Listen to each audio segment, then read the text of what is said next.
So we had left off talking about this kind of deep, intense devotion with this newly colorized chart, the 8 devotional aids of Narada.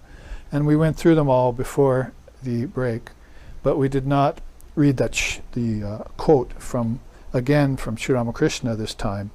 According to Narada, chanting the names and glories of God with sincerity destroys the effect of past actions. The path of action is complicated. Bhakti Yoga is simple and natural. A man must do his duties as long as he has to reap the results of his past actions, past lifetimes, but it is the development of love for God that is crucial. I think as far as the Mahayoga element we're studying, Bhakti being that element, that's probably more pertinent to today's day and age, is that Bhakti Yoga will purify, rectify, elevate the path of karma that everyone's engaged in.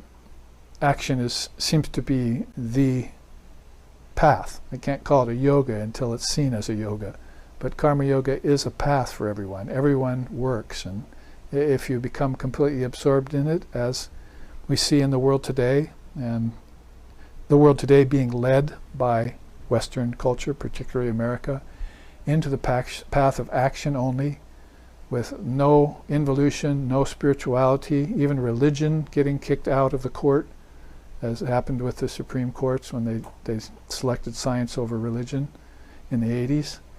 And pretty much Xing out every avenue that you have other than action around matter in some sort of strange worship of objects. The objective becoming everything, the subjective. You want the eternal subject, not the infernal object. That's how a modification of what my teacher said to me once. I added in a little humor there. So you need to get to that eternal subject, which of course in Advaita is your very self. We mean that in the sense of I and my Father are one, not in the sense of my ego is God. To make that distinction there. The ego is one of the things that goes through the merging process, and Ramakrishna says here it happens very naturally in the path of bhakti. It's the best way to surrender the ego is through the path of bhakti. You can cut it out with the path of jnanam. That's quicker, usually. But the path of bhakti, as is instanced by so many salt-of-the-earth, humble people that inhabit these billions of people on the planet today, are cutting through the problems of the ego and the problems of action with the sword of bhakti, if you want to put it that way. The medicine of bhakti in this case. So in that way, Sri Ramakrishna's quote is very apropos, but it applies, as I'm saying here, specifically to the path of action. So we're bringing that karma yoga into the Mahayoga fold when we speak that way, or when we hear him speak that way. And Shankara, many centuries later, was also to say that, I think it comes up on one of the charts we're going to study in this series, is that, and Lord Vashishta also concurs, even back before, many thousands of years before Shankara, that the path of action is not good for enlightenment, for liberation. It's good for some purification. And only good for purification if you take it as a yoga and not just your everyday pastime. All I do is work, that kind of pastime. But if you're saying, I work to serve a higher purpose, then you're beginning to lean toward altruism, and some selflessness gets in there, you see. Some selfishness goes away. But if you say, I am on the path of karma yoga as set down by great souls like Rama and Krishna, then you're talking about a path that's full, like Mahayoga, and it has bhakti element in it, and it has karma as service. That's a whole different level of action. So it could be, and I think Swami Vivekananda saw this and knew this, is that people of the West who were so restless and so active all the time, and putting everything that they had into, when he was on the planet, meeting Nikola Tesla and people like that, putting everything that they had in their minds into discoveries like electricity, and at the World's Fair he went to, the first World's Fair. So I think he had in mind that if they were able to take this altruism and deepen it and turn it in, away from money making, the eternal money making, to quote him, and also the desire to go and use these discoveries to dominate over other nations. That was a risk that was on the scene and showed itself to be true and is still manifesting itself today. So those are the risks of that, and of action without at least a little bit of altruism, but better yet, without actually, well, should we say it? Sharanam. Surrendering to the Lord. Surrendering your ego to the Lord. In service of Lord. That would be a bhakti aid, wouldn't it? But with a karma component, wouldn't it? If you're surrendering, you're doing an act. So this is how you put together bhakti and karma for a more effective end. There's a lot to say about that, and I could probably go on rolling on in that vein, but we might want to look at the rest of this chart to get it accomplished, because I wanted to show you the 9 limbs of bhakti, in part at least today. So Narada's 11 forms of divine love for God are also listed in the Bhakti Sutras. So you may get this book, I can recommend it. It's on our shelves, and Vedanta centers carry it. Narada's Bhakti Sutras. There's at least 2 or 3 good translations of it, even by the Swamis of the Ramakrishna order alone. And you'll probably find other versions of it too.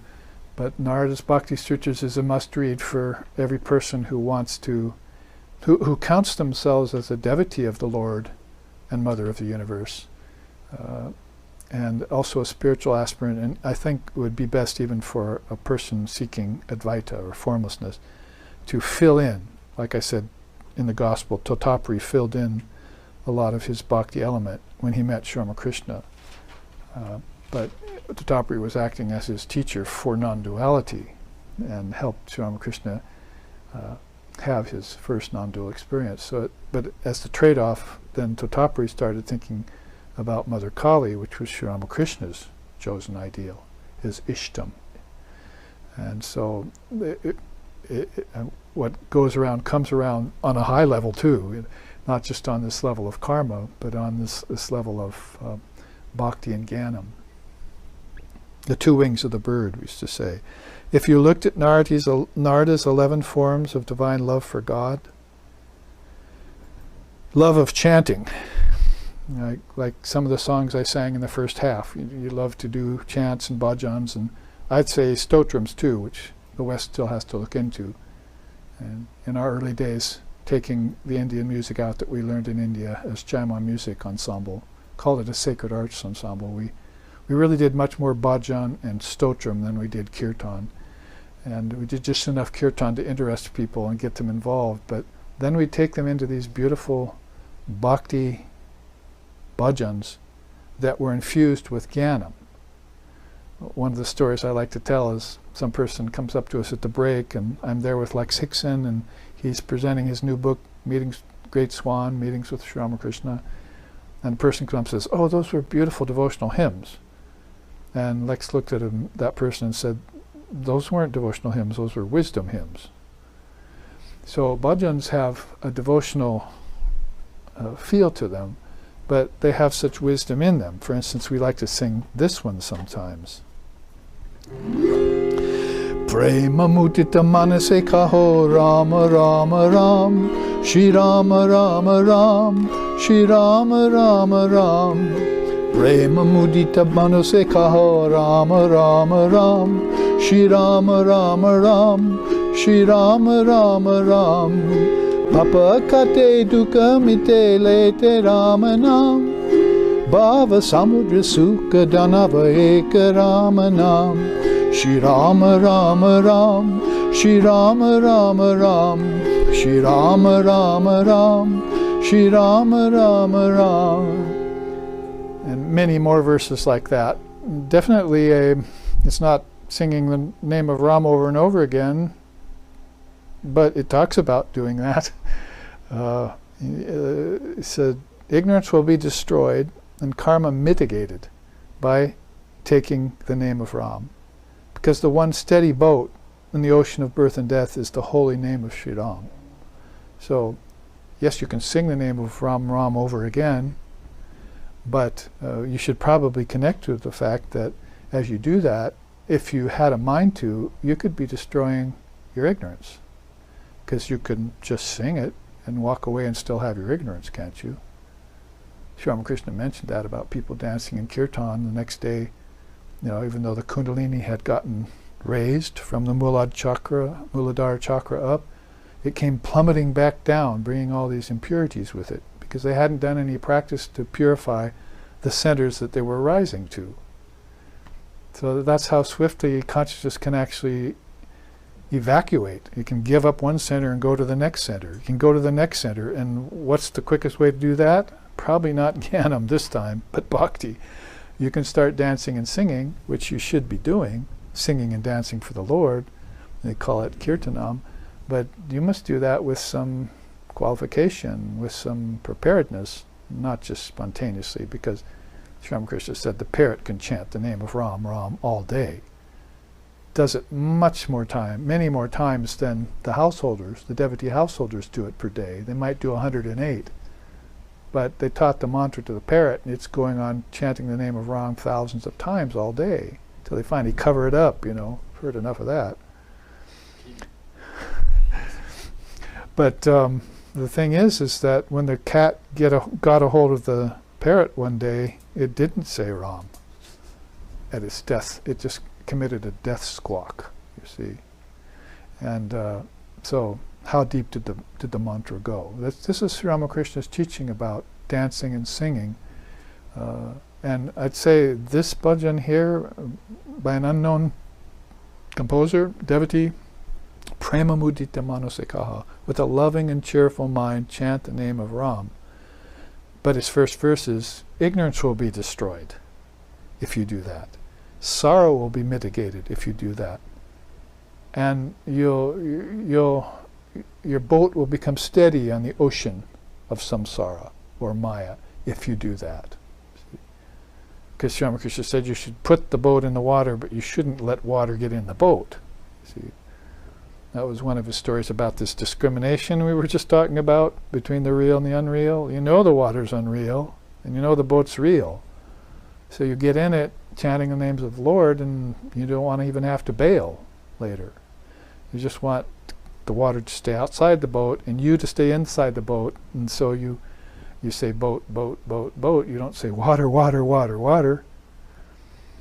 And that becomes then your steady boat that destroys the ignorance. And so then if it's intense like that, Bhakti can do that job of ignorance destroying. How no matter how long it may take in that particular path. But it has to be connected to the other wing, Jnanam. Bhakti and Jnanam are the two wings of the bird. If you want to fly, get off the ground, spiritually speaking, you do both. So what am I talking about here? Two aspects of Mahayoga. And he just mentioned Karma Yoga as being another aspect, as long as it is a yoga and not just a path of action only.